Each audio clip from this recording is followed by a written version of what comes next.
One thing you're always concerned about after a game like Vanderbilt is injuries. We're going to find out the latest injury report with Jimmy Stein. Also, going to talk about some of those Bama busts in the NFL. Just keep busting it up. You are Locked On Bama, your daily podcast on the Alabama Crimson Tide. Part of the Locked On Podcast Network, your team every day.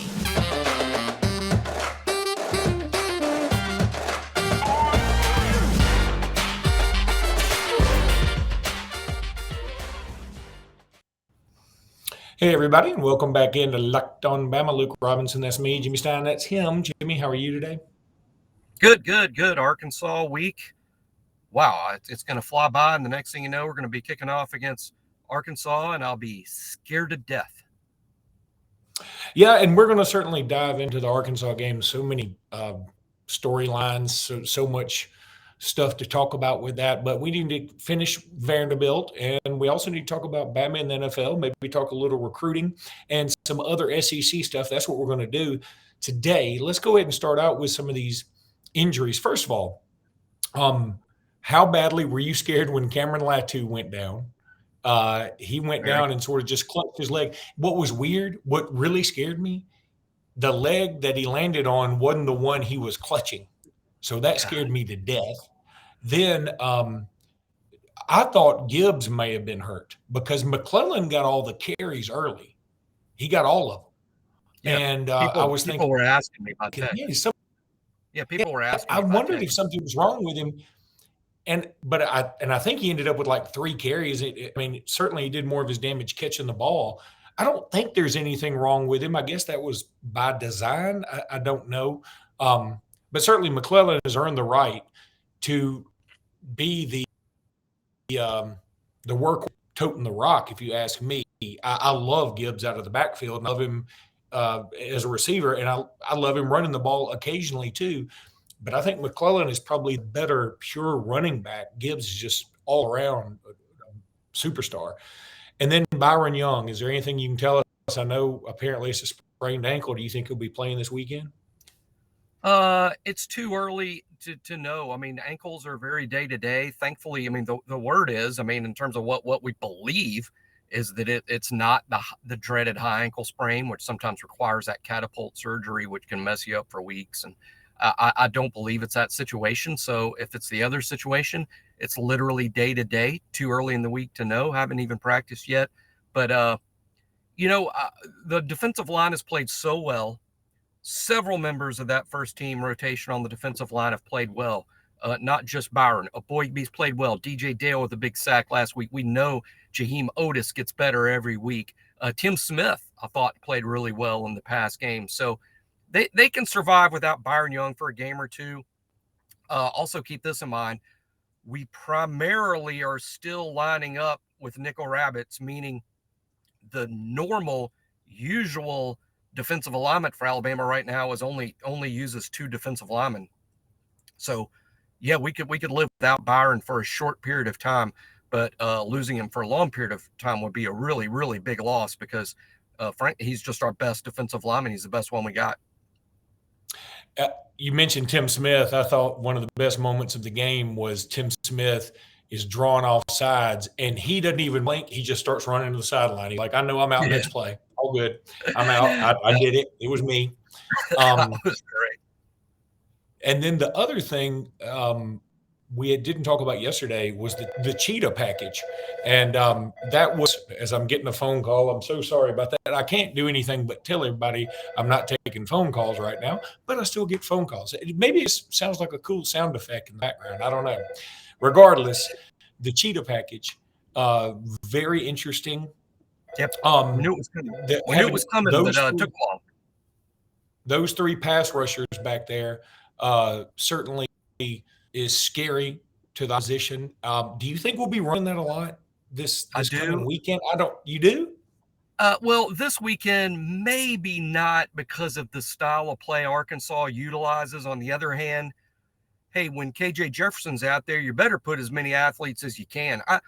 I think, look, Arkansas is multiple offensively, and I look forward to studying them this week and understanding them even more.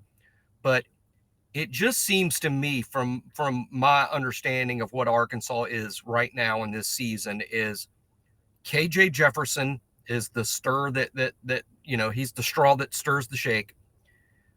You've got to put bodies on him. I'm sorry. I'm sorry. Yeah. He's the stir that's. I was about to say the stir that straws the shake. I was about to say that. I did stop. Well, straw that stirs the drink. Who's over there stirring shakes up? You better stir that shake up if you put as much bourbon in it as I do. KJ, you've got to body him up because he will hurt you in the run game first and foremost. I mean, here's a stat that will lose you the game. KJ Jefferson has over 100 yards rushing. I mean, you'll lose the game if that's the case. So you got to stop him from running the ball. And secondly, while you're stopping him from running the ball, if he's behind the line of scrimmage, go get him and pressure him. I just think this is a great game for front seven pressure and keeping bodies on KJ. So we might use that cheetah package in the name of keeping athletes on the field chasing down KJ Jefferson. Here's where he doesn't scare me, and he may prove me wrong. By the way, this is a talented kid. But this is where he doesn't scare me. KJ in the pocket throwing the football. I think that's what we want to see Saturday. And I think we're going to design our defense in a way that sort of forces KJ Jefferson to stay behind the line of scrimmage, probably in the pocket, best we can, and force Arkansas wide receivers to beat us. If KJ runs around all day, he'll beat us. If Rocket Sanders rushes for 150, he'll beat us. I think the least likely thing to happen on offense is KJ Jefferson having a huge day from the pocket with his arm. Yeah, that's fair. I'm wondering what Arkansas's psyche is going to be like after this past weekend where, and we'll get into this more when we talk about the SEC as a whole. But, man, they got to be a little bit despondent right now, right? Well, yes, I expected them to beat A&M. They didn't. On top of that, when I say I expected them to win, I don't think we make enough of the fact that they should have won the game. They had a field goal to win the game, and it doinked. And it not only doinked, it doinked off the top. They were an inch from winning the game, and they should have. That's a gut punch loss. On the other hand, hey, addressing Alabama's defense, this is what I tell them. Look what A&M held them to. Our defense needs to match. If our defense matches what A&M did defensively, Alabama should win the football game. And that's the challenge for this defense. Don't let Arkansas have a bigger day against you than they had against Texas A&M. Yeah, and, I'll tell you something else interesting from that game. And, again, I'm going to save the rest of this for the SEC segment we're going to have last. But I noticed this yesterday in the Green Bay-Tampa Bay game. Green Bay's running all over them, just 14-3. They're going in for the killer score, and Green Bay fumbles on, the 1-yard line. Tampa Bay gets it back. Now, Tampa Bay ends up losing 14-12, but Green Bay doesn't score again. Just like KJ Jefferson trying to go over the top from the 5-yard line. Who does he think he is? 10? He's trying to go over the top from the 5-yard line, which made no sense to me. And he fumbles, and Arkansas is not they were going up 21-3 if he gets in. Or 17-3 at worst. Well, I don't know with SEC kickers right now. Regardless, let's go ahead and tell everybody about Upside right now. Look, Upside is an app that I absolutely love. Boy, why isn't it coming? There it is. I was able to get the logo up. Yeah. These days, every new potential, I'm talking about LinkedIn, and I don't need to. Doing the wrong read is so me. Sorry about that. Instead, I'm going to tell you about Upside because I love me some Upside. From cringing at the pump to getting an eye-popping check at your favorite restaurant, inflation is hitting it all where it hurts. And it really hurts. That's why I started using Upside. Upside is an incredible app for anyone who buys gas, groceries, or dines out. With every purchase, I'm earning cash back thanks to Upside. And this is true. I'm lying, I'm dying. This morning, I'm driving from Birmingham to Lake City. I check my Upside app as I'm driving. I'm like, where's the nearest gas station that uses Upside? It was one that did 6 cents per gallon. Granted, only got 15 gallons plus or minus, right? So, it's just 90 cents back, and all this stuff starts to add up. And I know you're like, oh, what's the big deal, 90 cents? When it's all free, why not just do it? And then one day you look down, you got about $50 in your Upside account, and you just transfer it over. You can get a gift card, or you can put it in your PayPal, whatever you want to do. It's just, it's silly not to get it. It's all free. Go to Upside, download the free Upside app using, the Apple or Google Play, whatever it is you use. I only have Apple, so I don't know what the rest of you use. Use promo code LOCKED, that's LOCKED, to get $5 or more cash back on your first purchase of $10 more. So you already start out with $5 if you get something for more than $10. And here's the thing, it works at restaurants too. There are a couple of restaurants near me that I've used for, and you'll get 22% cash back sometime. That's bananas, man. I mean, that is bananas. Go to Upside, use it, and you'll love it. You'll make some extra money. That's what we do here at Locked On Bama. We make you money. We make you money for listening. I mean, how about a big thank you in the tweets? How about that? How about thanking us? All right, Jim. Let's talk about Bama and the NFL. For just a minute, because yesterday was just sublime. I don't know another thing to say about it other than absolutely sublime. If you don't think I'm already giddy at the prospects of a Tua Tagovailoa-led Miami team against a Jalen Hurts Philadelphia Eagles team, I'm just, man, I'm going nuts thinking about it. In the Super Bowl? In the Super Bowl. Yeah. That'd be fun. Gosh, that would be something else. And, hey, here's how it's not crazy. I mean, I'm sure we can Google the numbers. This would be interesting to see, but they're both 3-0, right? I mean, 3-0 teams I would imagine, without knowing what the numbers are, I bet over history, Luke, 3-0 teams have made the playoffs nearly 80% of the time, certainly over 70% of the time. And if that's the case, and they're both in the playoffs, then heck yeah, it could happen. Yeah, I think it could definitely happen. And boy, I might have to go. I might have to go to the game. And I mean, the Super Bowl tickets are really, really expensive, but I'm going to have to use some of that Upside money and go. Damian Harris another touchdown this past weekend. Najee Harris had a touchdown on Thursday night. Devonta Smith, had like the best receiving night ever. I mean, he was catching everything. And he and Jalen Hurts together, it's so cool. I mean, it's just so cool to see those two out there doing their thing. And it's just Alabama, Mississippi State all over again when those two hook up for when Devontae was a freshman, if you remember that game. Right. For the game winner. Yeah. Quinnen Williams really got in the grill of his defensive lineman's coach. Woo! Saw that.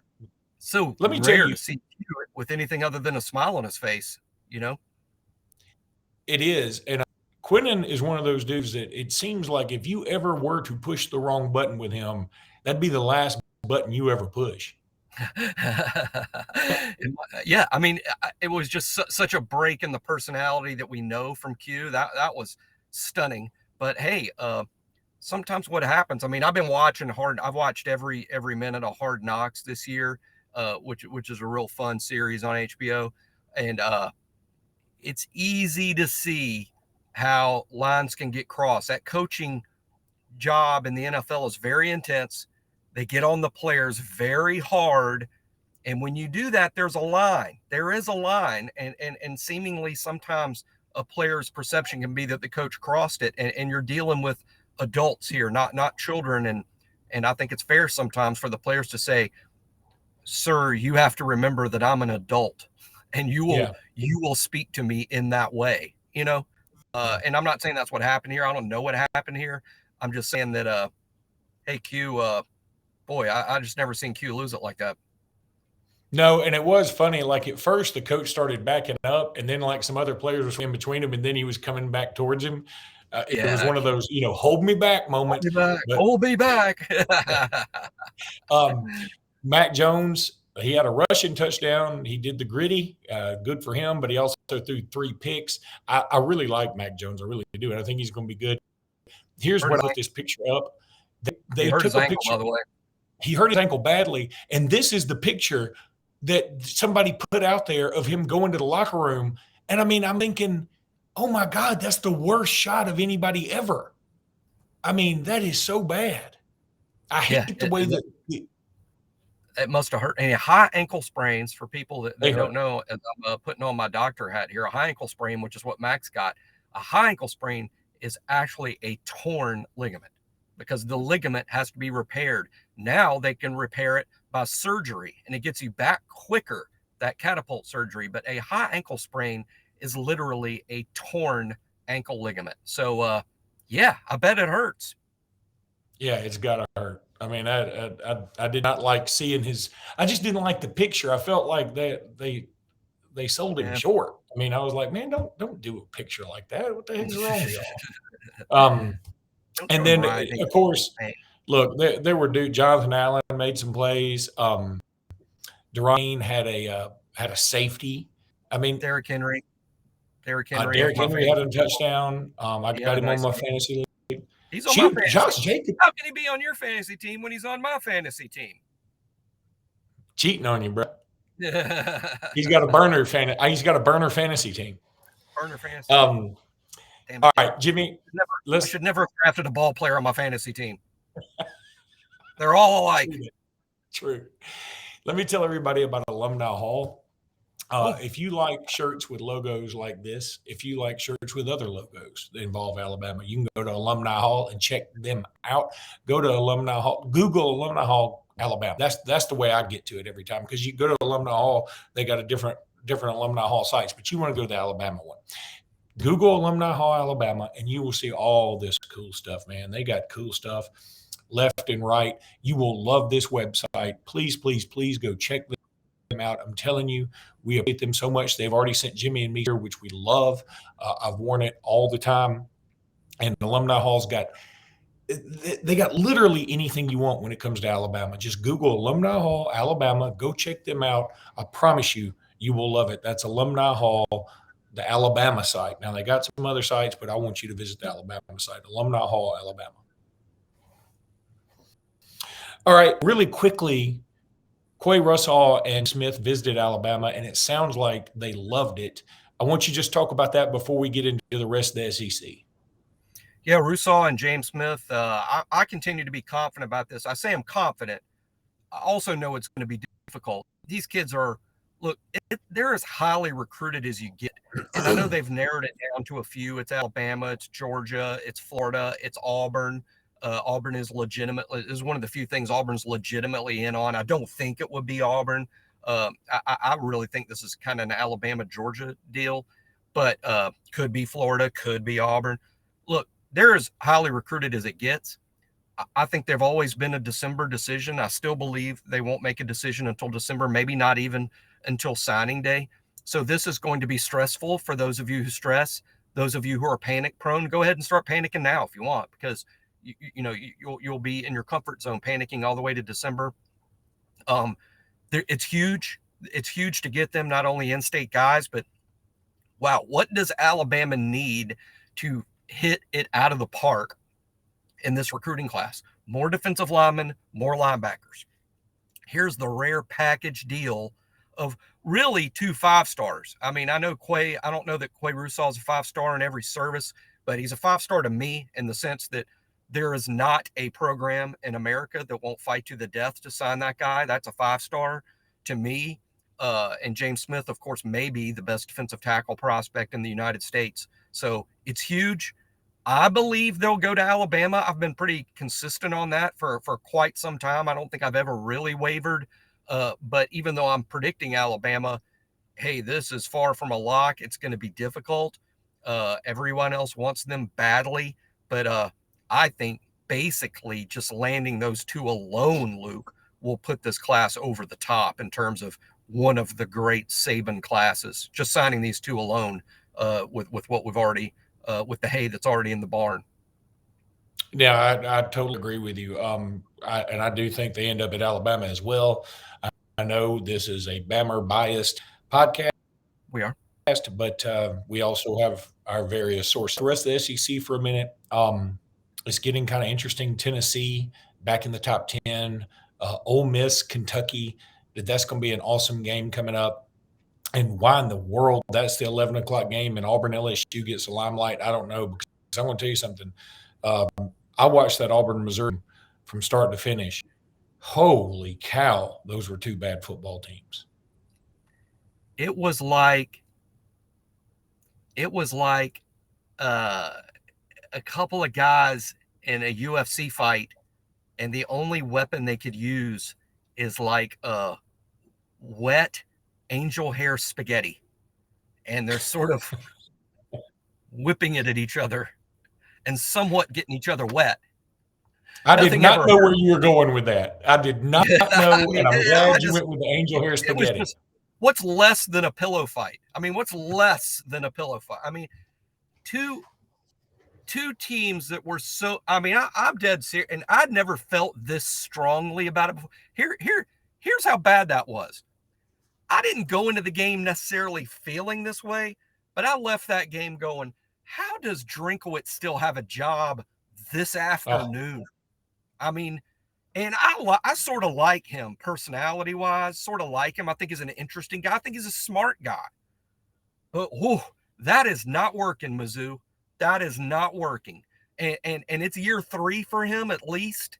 And no, that's just not working. And of course, Harsin, he's been fired since March. This is just, we're just like I put on the board. The coup didn't work because the coup was trying to decapitate him, trying to lop off his head, and hey, that's that, and this is over, and we don't even owe you a buyout, and the whole thing's done, and that didn't work. So people are like, well, they tried a coup, it didn't work. Oh, it worked. We're just watching the head die, not from a decapitation, but from infection and gangrene setting in. We're just watching the gangrene every week. The coup killed him. It's just been a slow death, and it's brutal to watch. Prayers and thoughts and prayers to my Auburn buddies because I do have a few out there. Yeah, it was brutal. I mean, the whole thing where I've never seen a team lose the game as many times as Missouri did. I mean, they lost it.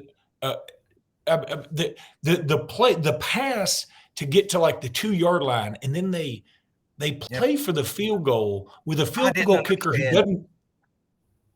You don't trust just handing the ball to the back once. Just hand it to the back once. Pitch it to the back. Do something that's other than what you did. Yeah. And I get that you trust the kicker. And the kicker had great numbers. But the SEC Network crew or whoever, they made a great point about how this kid doesn't like to warm up before kicks, and that's fine. Everybody has their own little way of doing it. But when you're the I don't warm up guy, and then you miss the big kick, the criticism is going to rain on you, pal. And by the way, there's the 32 best kickers in the world. They're all in the NFL. You know what they do? They warm up, all 32 of them. So I don't think you're doing it right, and they're all doing it wrong. So, but nevertheless, why the kid dropped the ball at the 1-yard line? Oh, I'm the most laid back. It was like he dropped the mic too. But here's my thing. I'm laid back, and that's proof I can't coach. I would have losing his scholarship would have been that needed to be what he would have hoped to happen. What the heck was that? I mean, was he trying to celebrate because he already thought he had passed the goal? That's what I thought. I thought he had scored and just dropped the ball because it's the cool kid thing to do, I guess. I don't know. It was just a disgrace. I'm serious. I never want to fire coaches. I'd fire Drinkowitz today. But I go back to the kicker thing for a second. How do you have faith in a kicker who doesn't stretch? Frozen diamonds stretch more than that kid. I mean, how do you not? I mean, Especially that guy. I watched the replay. I watched the replay last night. I'm crazy like that. And the kid was just over there like whooping it up. Like not even, he wasn't doing it in a pre-celebratory manner. He was just like talking to other teammates. I'm like, buddy, how many game-winning field goal attempts are you going to get for SEC teams on the road? Shouldn't you at least pump fake like you're stretching? That's what I do when I'm working out. Air kicks. Air kick. Just an air kick. Just an air kick. Can you imagine a PGA? Can you imagine a PGA Tour professional who goes to the tournament and then they're like, "I didn't see you on the range this morning," and he's like, "I don't like hitting on the range before I play a round of competitive golf. I just like hitting on number one and swinging the club for the first time on number one." What the heck is it? No one's ever done that in the history. No. I can't imagine it. His name is John Daly, and that's who kicked the other day for Missouri. You're right. Daly may have done that. And that kicker reminds me of the cat in the Little League World Series about 4 years ago, the I hit dingers guy. Yeah. He's the I hit dingers. That's true. You know that guy? Yeah, I remember it. Okay, Tennessee, Florida, real quickly. Tennessee's got an amazing offense. They really do. And I'm glad to see them in the top 10 because it's going to make the Alabama-Tennessee game fun. And I know some people that listen to this podcast hate Tennessee. I don't hate Tennessee. But, in the end, they also don't have much of a defense. So I feel like that's going to be a shout, and that game will be fun. Billy Napier is making Florida tougher, I think, but they're not going to be very good the rest of the year. And then Arkansas A&M. Jimmy, I've watched football all my life. I've never, and I mean never from any distance, seen a ball hit the top of the goalpost. And on top of that, no pun intended, the only way it could hit the top and go backwards is the way it hit it. Yeah, that's right. I mean, that's so. I mean, if you tell me, boy, did you see A&M? They attempted a field goal and hit the very top of the upright, I would say, oh, well, it's good then, right? Because if it hit the top, it just skips across, right? And I guess they would have to say it's good. I guess if it skipped across the top, I don't know, but it didn't. You would think it would, but no, it doinked it directly back. That was crazy. But the main thing to me is, again, Arkansas didn't score a lot in this game, and A&M is pretty good on defense, but Alabama should be better on defense than A&M. Not by miles, but Alabama should be better. Let me give you another crazy statistic that you won't find on AL.com. So my dad called me that morning. My dad always loves to call me and my brother and ask us what our gambling picks would be for the day. That way, if he loses, he can call us up the next day and tell us how stupid we are. Well, he called me and said, "What are you going to bet on today? What would you bet on today?" And I said, "I would bet on Missouri. I would take Missouri in the points. I would take Florida in the points, and I would take Arkansas plus the 1.5." And Dad said, "I didn't like your other two picks. The only pick he took of mine was Arkansas plus 1.5. They lose by 2." And he lost on the doink. And and my father and my mother will go to bed on Sundays. They'll go to bed at 5:45. I'm not kidding. And in the afternoon, I'm jealous of this. I love it too, but some people find it weird. It's like they're, I don't know. It's like they're just. They go to bed at 5:45. They wake up at midnight, take the Great Dane out to go to the bathroom, and then come back to bed, wake up at 3, and then start their day. That's what they do. But my father, who goes to bed at 5:45 on Sundays, stayed up until the end of the A&M Arkansas game to watch that kick at the top of the goalpost. And my mom, who was also up at the time watching it with him, said he was just crestfallen. And nobody in my family has ever used that word before. All right, that's going to do it for this episode. How's Dad? She's like, you're like, how's Dad doing? And she's like, let me check my thesaurus. That's going to do it for today's Locked On Bama. Thank you guys so much for tuning in. Appreciate you following us, even though we screwed up the audio and the video last time. But that was more Restream's fault than our fault, I promise you. So anyway, we'll be back tomorrow with more Locked On Bama, getting you ready for Arkansas. Until then, roll tide. Roll tide.